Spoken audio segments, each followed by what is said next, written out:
Una letra. Isang salitang mahirap intindihin, hirap ng ipasalamin sa mga henerasyon ngayon natin.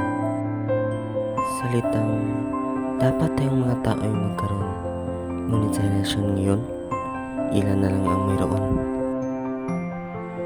Sinasabing ang kabataan ng pag-asa ng bayan.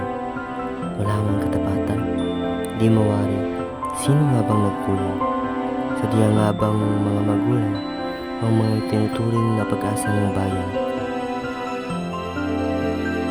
Napalat, di ako narito upang manumbat.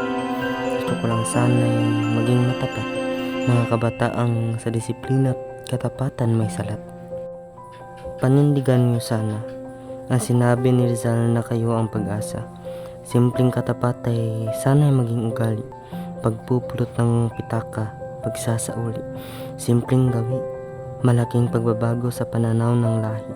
Sa mga kabataan o kahit nino man, sana itatak sa waring isipan, katapat ay isang birtud, ang pinakamahalagang kasangkapan sa pagpapalago ng disiplina at kaalaman.